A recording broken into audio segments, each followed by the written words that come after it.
ناظرین، drama serial سن میرے دل کی نیکسٹ ایپیسوڈ میں دکھایا جائے گا کہ صدف فائنلی یہ فیصلہ کر ہی لیتی ہے کہ وہ بلال عبداللہ کو جوائن کرے گی۔ شاید وہ ایسا کرنے کا کبھی بھی نہ سوچتی، لیکن جب سے اس نے زاویار کی میڈیکل رپورٹس دیکھی ہیں تو اب بلال عبداللہ کو جوائن کرنا صدف کی مجبوری بن چکی ہے۔ اور وہ سوچ لیتی ہے کہ باپ تو دنیا سے چلا گیا لیکن وہ بھائی کو اس طرح سے جانے نہیں دے گی۔ اسے یہ بھی اندازہ ہو چکا ہے کہ میرے باپ کے اتنی جلدی دنیا سے چلے جانے کی وجہ بھی زاویار کی یہی بیماری تھی، کیونکہ بابا اندر ہی اندر یہ سب غم اکیلے برداشت کر رہے تھے۔ بہرحال وہ اپنے بھائی سے کہتی ہے کہ زاویار، تم پریشان نہ ہو، تمہاری بہن خود سے پہلے تمہیں مرنے نہیں دے گی۔ میں جانتی ہوں کہ تم بھی اپنی بیماری کو لے کر خاصے پریشان ہو، لیکن آج کے بعد تم نے پریشان نہیں ہونا۔ جس پر زاویار کہتا ہے کہ آپی، آپ کیا ہی کر لیں گی، اگر میری بیماری قابل علاج ہوتی تو بابا آج اس دنیا میں ہوتے، ہمیں یوں چھوڑ کے چلے نہ جاتے۔ تو صدف مزید اداس ہو جاتی ہے اور زاویار سے کہتی ہے کہ ابا اگر ایک دفعہ مجھ پہ اعتماد کر کے یہ سب بتا دیتے تو انہیں اکیلے یہ غم برداشت کرنا نہ پڑتا۔ بہرحال تمہاری بہن تم سے وعدہ کرتی ہے کہ تم بہت لمبا جیو گے۔ اور پھر زاویار کو بتاتی ہے کہ میں نے بلال عبداللہ کو جوائن کرنے کا فیصلہ کر لیا ہے، میں وہاں سے بہت سا پیسہ اکٹھا کروں گی جو تمہارے علاج کے کام آئے گا، اور دیکھنا ایک دن میرا بھائی بالکل صحت مند ہو جائے گا۔ ابا تو تمہاری بیماری کو لے کر کمزور پڑ گئے تھے، لیکن تمہاری بہن نہ تو ہار مانے گی اور نہ ہی کبھی کمزور پڑے گی۔ اب جب صدف کی ماں کو پتہ چلتا ہے کہ صدف نے بلال عبداللہ کو جوائن کرنے کا فیصلہ کر لیا ہے تو وہ اسے کہتی ہے کہ تمہارے ابا تو کبھی بھی نہیں چاہتے تھے کہ تم وہاں جوائن کرو۔ تو صدف کہتی ہے کہ ابا تو کبھی مرنا بھی نہیں چاہتے تھے، مر گئے نا، اور آپ بے فکر رہیں، جب تک عورت کی اپنی مرضی نہ ہو کوئی بھی مرد اس کے ساتھ نہ تو زبردستی کر سکتا ہے اور نہ ہی کوئی گناہ کر سکتا ہے۔ صدف کی ماں تو یہ سن کر حیران اور پریشان ہو جاتی ہے کہ صدف کیسی عجیب عجیب باتیں کر رہی ہے۔ زاویار سوچتا ہے کہ ابا نے مجھے کہا تھا کہ اپنی ماں اور بہن کو کبھی بھی اپنی بیماری کے بارے میں نہ بتانا، کیونکہ عورتوں کے دل بہت نازک ہوتے ہیں اور وہ یہ غم برداشت نہیں کر سکتی۔ اب وہ روتا ہے اور اپنے ابا کو یاد کرتا ہے کہ ابا، دل تو آپ کا بھی نازک تھا، آپ بھی تو میری بیماری کو برداشت نہیں کر سکے اور ہمیں چھوڑ کے چلے گئے۔ کاش کہ آپ کی زندگی میں ہی ہم صدف آپی کو یہ بات بتا دیتے، وہ جس قدر مضبوط ہیں شاید وہ آپ کو بھی اس طرح سے جانے نہ دیتی۔ اب عمار احمد کو جب پتہ چلتا ہے کہ صدف نے بلال عبداللہ کو جوائن کرنے کا فیصلہ کر لیا ہے تو وہ اسے کال کرتا ہے اور کہتا ہے کہ بلال عبداللہ سے ملنے سے پہلے تم مجھ سے ملو گی۔ اور پھر جب صدف اس سے ملنے جاتی ہے تو اسے شادی کے لیے پرپوز کرتا ہے، جبکہ صدف اس وقت تو شادی کے لیے بالکل بھی مینٹلی تیار نہیں ہے۔ اس کا بھائی زندگی موت کی کشمکش میں ہے اور وہ شادی کر لے، وہ تو ایسا سوچ بھی نہیں سکتی۔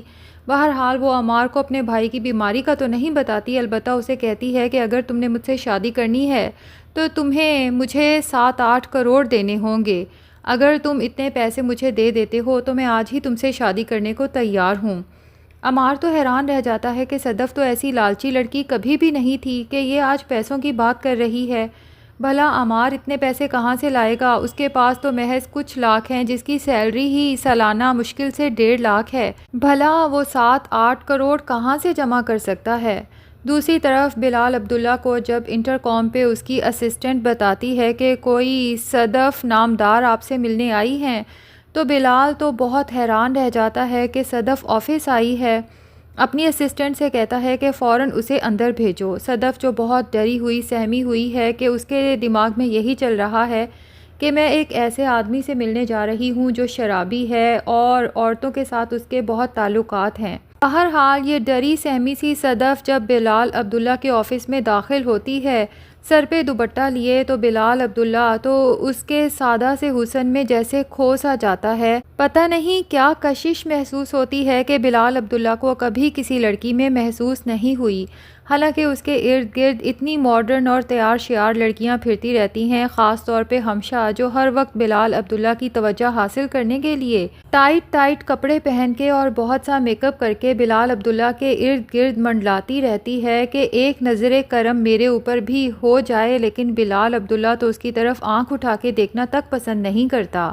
اب صدف جب بلال عبداللہ کے پاس انٹرویو کے لیے بیٹھی ہوتی ہے تو اس سے سوال کر ہی لیتی ہے کہ میں نے سنا ہے کہ you don't believe in marriage, جس پہ بلال عبداللہ کہتا ہے کہ مجھے شادی کی کیا ضرورت، میرے تو ویسے ہی لڑکیوں کے ساتھ بہت تعلقات اور دوستیاں ہیں۔ تو صدف کہتی ہے اسی لیے تو، بلال عبداللہ ایک دم سے پریشان ہو کر کہتا ہے کہ اسی لیے تو کیا، اسی لیے تو، جس پر صدف کہتی ہے کہ مجھے لگا تھا کہ شاید آپ میرے ساتھ بھی مراسم بڑھائیں گے اور مجھے پیسے مل جائیں گے۔ بلال عبداللہ تو یہ سن کر حیران رہ جاتا ہے کہ یہ وہی صدف ہے جس کے فادر مجھے کہتے تھے کہ جب آپ ڈرنک کریں تو میری بیٹی کا نام اپنی زبان سے نہ لیا کریں، اور یہ مجھے آج اتنی بڑی بات کہہ رہی ہے۔ بلال عبداللہ کا دل تو جیسے پہلی بار کسی نے مٹھی میں جکڑ لیا ہو۔ وہ بے چین ہو کر صدف کی طرف دیکھتا ہے اور کہتا ہے کہ آپ ایسی بات کہہ بھی کیسے سکتی ہیں، اور پھر صدف سے کہتا ہے کہ اچھی لڑکیاں بہت قیمتی ہوتی ہیں، انہیں کسی بھی قیمت پر خریدا نہیں جا سکتا۔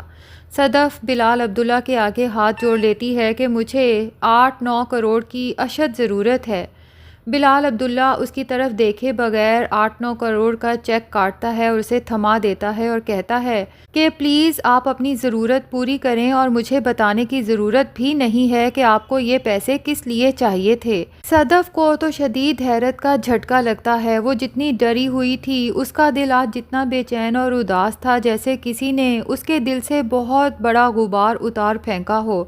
وہ وہاں سے نکلتی ہے، اسے اپنے کانوں آنکھوں پر یقین ہی نہیں آتا کہ یہ وہی بلال عبداللہ ہے جس کے بارے میں وہ اتنا نیگیٹو سوچ رہی تھی۔ باہر آتی ہے تو عمار اس کی طرف بڑھتا ہے تو صدف اس کو وہ 7-8-9 کروڑ کا چیک دکھاتے ہوئے کہتی ہے کہ پیسے مجھے مل چکے ہیں، تمہیں میرے لیے فکر مند ہونے کی ضرورت نہیں ہے۔ عمار تو صدف کی یہ باتیں سن کے بہت پریشان ہو جاتا ہے، ہمشہ کے ساتھ ہی اپنا حال دل بیان کرتے ہوئے کہتا ہے کہ میں جتنا اس کی طرف کھنچتا چلا جاتا ہوں وہ اتنا ہی مجھ سے دور بھاگتی ہے۔